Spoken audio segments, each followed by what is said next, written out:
Halo semuanya, kami dari kelompok 6 akan menjelaskan tentang apa itu bipolar disorder. Seperti yang kita ketahui bahwa bipolar disorder merupakan gangguan yang menyerang suasana hati. Banyak orang yang belum mengetahui apa itu bipolar dan tanda-tandanya. Namun, di zaman sekarang ini, sudah banyak industri film yang menceritakan tentang bipolar disorder agar masyarakat tahu bahwa bipolar disorder merupakan gangguan yang sangat serius.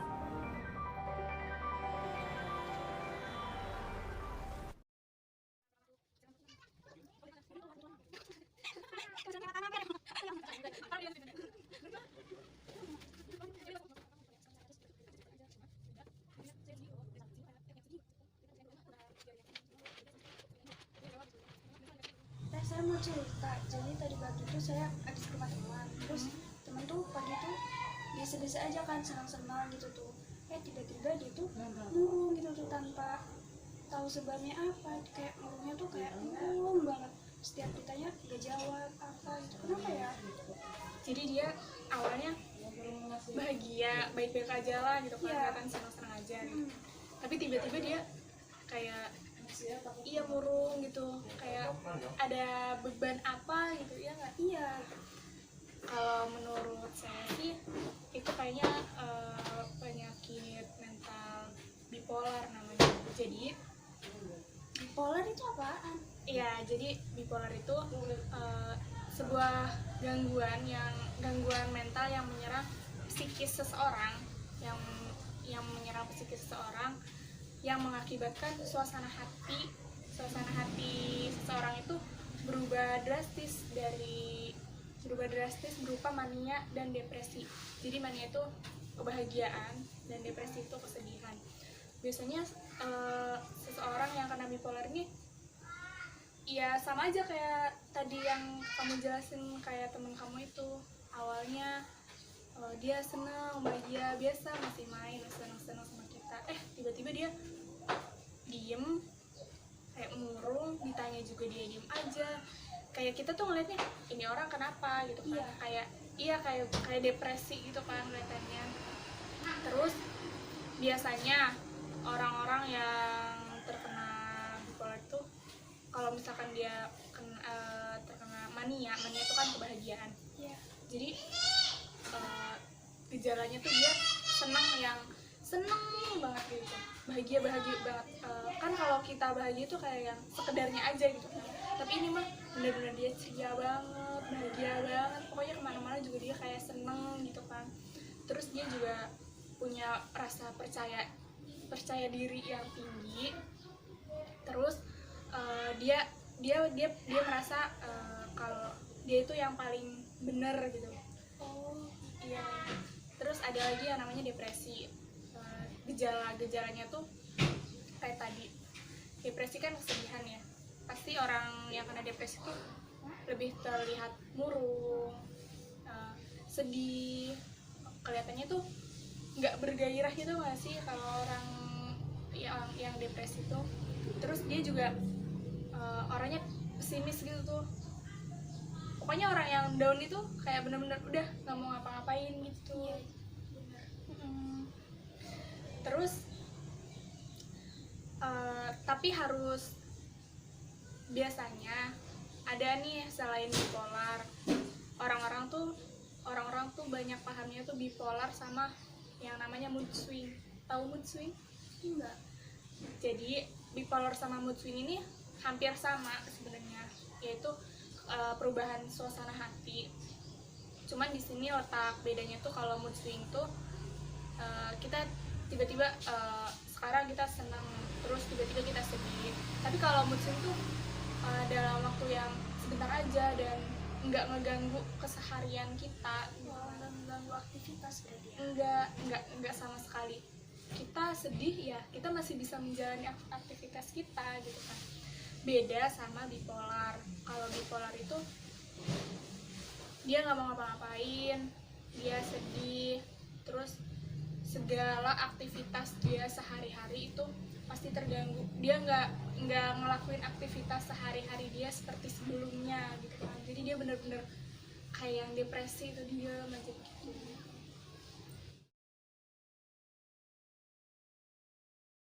Faktor-faktor yang menjadi penyebab gangguan bipolar yang pertama, faktor genetik. Orang tua atau keluarga anggota yang kemungkinan memiliki bipolar akan diwariskan kepada anaknya atau keluarga anggota lainnya. Kedua, faktor fisiologis, di mana kondisi otak dapat mempengaruhi perubahan mood yang secara drastis. Ketiga, faktor lingkungan sosial, di mana seseorang telah melalui kejadian yang sangat menyedihkan atau trauma di masa kecilnya yang membuat perasaan menjadi stres dan kehilangan kepercayaan dalam dirinya. Jenis gangguan bipolar yang pertama, bipolar tipe 1. Orang yang mengalami bipolar tipe 1 akan melewati fase manik, hipomanik, dan depresi, di mana orang akan menjadi gembira berlebihan, merasa paling keren, merasa dirinya sangat penting. Orang memiliki bipolar tipe 1 ini antara fase manik dan depresi memiliki waktu. Pada fase manik umumnya berlangsung selama sekitar 1 minggu, kemudian diiringi dengan fase depresi selama 2 minggu. Yang selanjutnya yaitu bipolar tipe 2. Orang yang memiliki bipolar tipe 2 akan melewati fase hipomania.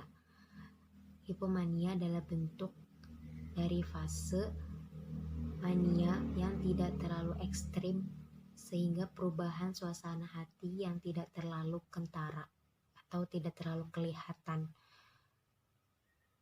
Fase hipomania terjadi selama 4 hari. Jadi antara fase hipomania dan mania itu berbeda waktu. Jenis gangguan bipolar yang ketiga yaitu cyclomatic disorder. Cyclomatic adalah bentuk bipolar disorder dalam versi yang lebih ringan. Gejala cyclomatic pun hampir mirip dengan bipolar disorder, yakni mengakibatkan perubahan suasana hati yang lebih cepat dan dalam waktu yang singkat. Jika dibanding dengan bipolar tipe 1 dan tipe 2, cyclomatic memiliki intensitas depresi dan fase hipomania yang lebih ringan. Jenis gangguan bipolar yang terakhir yaitu unipolar.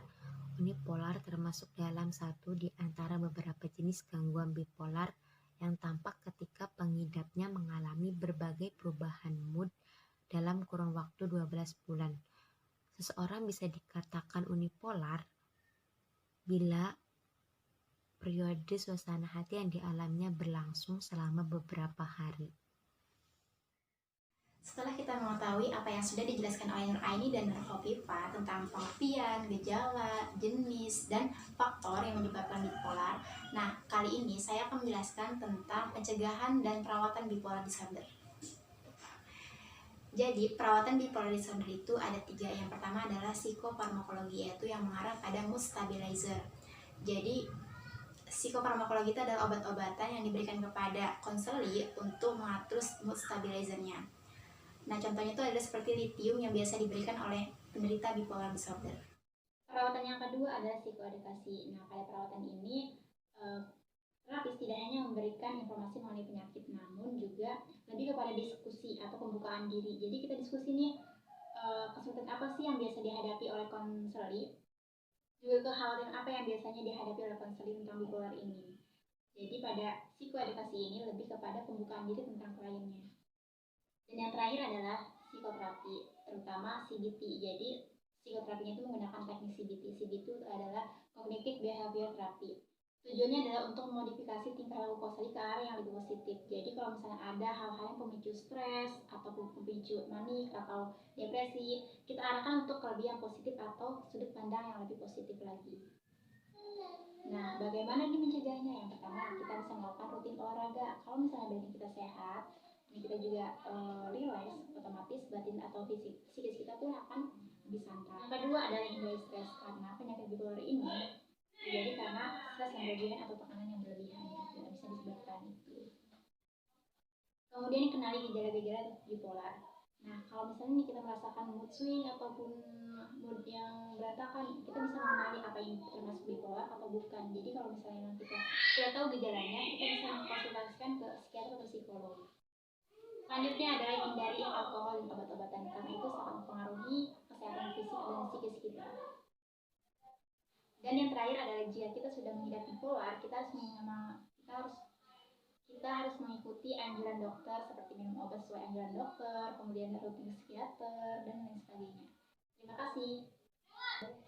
Baiklah teman-teman, itulah penjelasan materi tentang bipolar. Semoga teman-teman bisa mengerti dan mohon maaf ya jika ada kesalahan. Bye.